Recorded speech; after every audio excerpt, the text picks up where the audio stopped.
Dad's birthday. My sister's son dumped soda in my lap and yelled, "Grandpa says you don't belong here." The table laughed. I wiped my clothes, smiled, and stayed quiet. That night, I pulled my name from their loan. By morning, his car was gone. And at 8 a.m., there was a knock at my door. I opened it and saw, "My name is Rowan Adley, I'm 36. And if you think you know how this ends, stay tuned. How do you stay loyal to a family that cashes your silence like a check?" They needed my credit. Badly. The loan was for a second property, my dad's retirement dream, or so they said. Except it was really for my sister's husband's failing landscaping business, which, by the way, didn't even have a website. Still, I signed, because blood is thicker than sense. Until that night. Until the soda, the laughter, my dad raising his glass and saying, "Kids speak the truth, huh?" Like humiliation was a joke he'd been waiting to tell. I sat there, soaked, tight-lipped. But inside, a switch flipped. I went home and logged into the bank's portal. Removed myself from the co-signer list. They'd made one mistake on the paperwork, listed me as optional party, not primary. They thought I wouldn't notice. I did. By dawn, the loan had been flagged, frozen, reevaluated. And with that freeze came the repo man. Because the down payment, that shiny new car they bought for the business, had been leveraged against the loan. And now, the loan was in limbo. So when the knock came at 8 a.m., I expected more begging. But it wasn't my sister. It was my brother-in-law. And his hands were shaking. He didn't say hello. Just stood there in a wrinkled t-shirt, sweat on his neck, like he'd sprinted from guilt itself. "They took the car," he muttered. "First thing this morning. Just drove it off the driveway." I stepped aside without inviting him in. He walked past me anyway. "I need you to fix it, Rowan. Just call the bank. Say it was a misunderstanding." A misunderstanding? Was it a misunderstanding when my nephew humiliated me in front of 12 people? When my sister grinned over cake while I dabbed soda from my jeans? When my dad toasted to my exclusion like it was a birthday wish? I crossed my arms. "No." His head snapped toward me. "What?" "No," I repeated. "You dumped soda in my lap. Not literally, but close enough. And then you expected me to pay for dessert. You can't be serious." "Oh, I'm dead serious." He paced my kitchen, hands flailing. "My clients, my equipment, everything's in that truck. And none of that's my fault," I said, calm as glass. That's when he made the mistake. He leaned in. Too close. "You think this won't come back on you? Your father already texted me." I cut in, reaching for my phone. Said, and I quote, "You've always been ungrateful." He blinked. I held up the screen. Then another message for my sister. "We'll remember this next holiday." "Good," I said. "Remember it." He stormed out, muttering threats that didn't scare me. But what came next did. An hour later, I got a notification. Someone had tried to access my credit file. Twice. From my parents' address. They weren't just angry. They were getting desperate. "You said." The attempted credit access didn't surprise me. What surprised me was how fast they moved. I checked the timestamp. 9:12 a.m. Just after he left my house. They weren't just angry. They were mobilizing. My sister, who once cried when I spotted her cheating on a high school math test, now thought identity theft was fair play. I called the bank. Placed a freeze. Locked every account with biometric authentication. Changed every password, even the ones I hadn't used in years. Then I pulled the deed from my safe. The family cabin. Signed over to my name 2 years ago when Dad needed help avoiding foreclosure.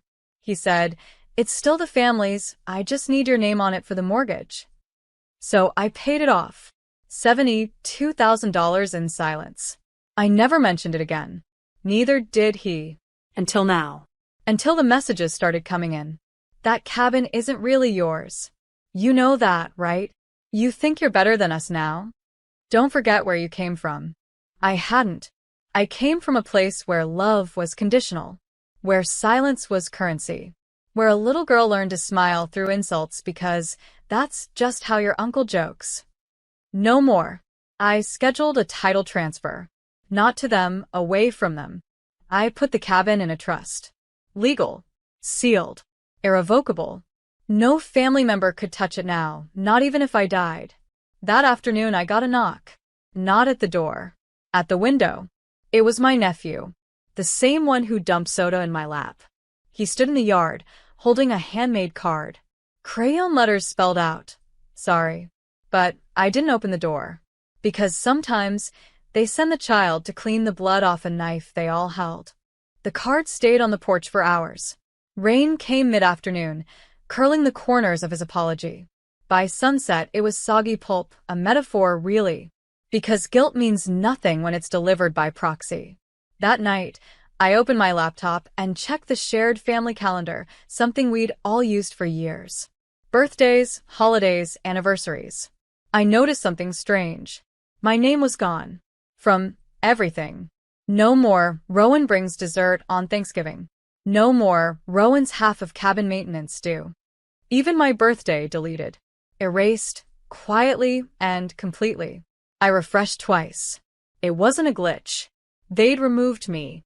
Digitally, symbolically, emotionally. But not legally. Because the trust still stood. And the cabin was still mine. And that loan, still frozen, pending reevaluation, thanks to my withdrawal. I knew what was coming. The money talks were about to turn into meetings.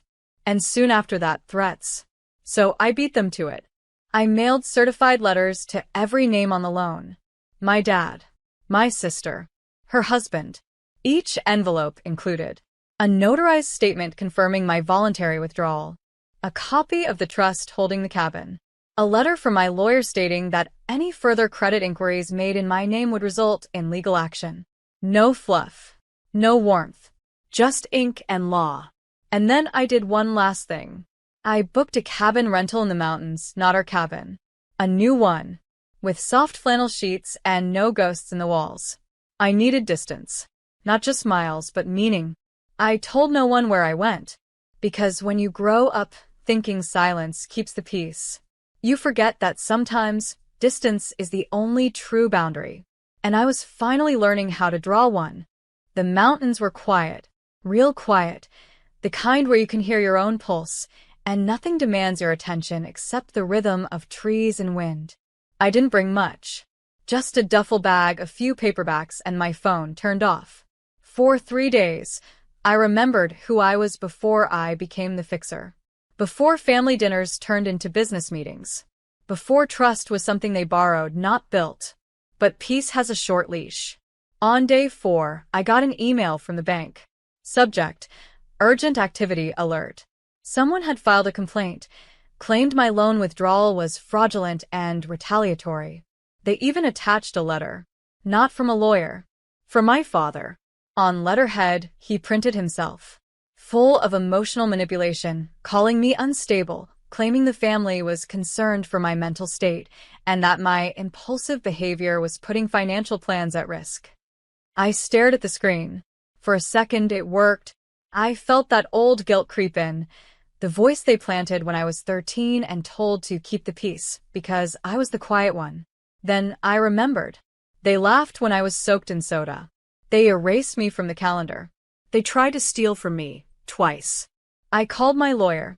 Wes didn't miss a beat. Already drafting a response. We're adding a clause to your cabin trust. No family member may legally claim mental incompetence without court documentation. He paused. You okay? I looked outside. The sky was bruising toward sunset. My tea had gone cold beside me. I'm not broken, I said. I'm just done pretending they didn't try to break me. That night, I slept with the windows open. Because, for the first time in years, the only thing trying to get in was the wind. 2 weeks passed. No calls. No knocks. No new sabotage. Just silence, sharp and waiting. Then came the certified envelope. It wasn't from the bank. It was from my father's attorney. Inside, a letter claiming I'd committed intentional financial sabotage that caused reputational harm and emotional distress. They were exploring civil recourse if I didn't make things right. What did make things right mean? Apparently it meant re-adding my name to the loan, granting limited family access to the cabin for holidays and events, publicly retracting my malicious legal interference. They were trying to rewrite my boundaries as betrayal. I sent the letter to Wes. He called me laughing. "This isn't a legal threat," he said. "It's a tantrum dressed in legal stationery. But tantrums can still rattle you." I sat with it for hours. Let the memories play like an old movie. Dad asking if I'd ever contribute emotionally, not just financially. My sister saying, "If you don't want to be part of the family, stop acting like it's a burden." My nephew's soda can hitting my lap, sticky and cold. No one had ever asked me how I'd survived all those years quietly paying. They only asked what I'd do once I stopped. So I answered. I drafted my own letter. It wasn't defensive. It was final. I cited every date, every document, every message. Attached copies of every transaction, showing not just absence of fraud, but proof of manipulation from their end. At the end, I wrote one sentence in bold. I owe you nothing legally, emotionally, or financially. I mailed it the next morning. Signature required. That same day, I saw they'd listed the cabin on Airbnb. But here's the twist. They forgot they didn't own it anymore. You said. I nearly laughed when I saw the listing. Photos of the cabin, my cabin, on Airbnb. Polished wood floors, vintage quilts, a caption that read, "Family-owned rustic gem. Mountain views. Sleep 6. I recognized the towels. I bought them. They hadn't even tried to hide it. They listed it under my sister's name. Used old photos, ones she must have taken back when she still had a key. There was a reservation pending. I could have called the platform, reported fraud, filed a claim, but instead I waited. Let the reservation go through. Let the guests arrive. And when they did, I had the caretaker, my hired property manager, greet them at the door with the truth. This property is not available. The listing was unauthorized. Full refunds are being processed. He handed them printed copies of the trust deed. Wes made sure of it. The guests left, confused but polite. But my sister? Not so much. She called me 20 minutes later, screaming through the speaker. "You humiliated me. Do you know how this looks?" I let her rant. Then I said, "It looks like you tried to profit off something you don't own." Click. She hung up. I emailed Airbnb that same night with documentation. The listing was removed in under 12 hours. They tried again 2 days later, this time under my brother-in-law's name. Same result. Every attempt they made only reinforced my case. Pattern of exploitation. Repeated, intentional misrepresentation. Undeniable paper trail. I wasn't just defending a property. I was building a fortress, one document at a time. And when the next envelope arrived, I knew what it was before I opened it. A court summons. They were suing me for alienation of familial property, which wasn't even a real thing. But their desperation was. The courtroom smelled like old paper and pride. They actually showed up with a lawyer, not a good one, just loud. He argued customary inheritance, emotional stake, and informal agreements made over family trust. But here's the thing about informal agreements. They dissolve under oath. Wes stood calmly, opened a folder. Page by page, he laid it bare. My sole ownership of the cabin. The notarized deed. The trust, irrevocable and sealed. The messages, digital proof of threats, manipulation, and property fraud. He didn't even need to raise his voice. My father stared ahead, jaw clenched. My sister kept blinking like the truth was dust in her eyes. My brother-in-law scribbled furiously on a pad with no ink. The judge took less than 10 minutes. Dismissed with prejudice. Translation? They couldn't sue again. Not for the cabin. Not for the loan. Not for anything. Outside the courthouse, I passed them in the hall. My sister muttered, "You've destroyed this family." I paused. Not angry. Not smug. Just done. "You destroyed it," I said. I just stopped pretending it was whole. They didn't reply. Didn't need to. Because some silences are acknowledgments. That evening, I returned to the real cabin. Mine. Lit the fireplace. Made tea in the mug Lila once painted for me.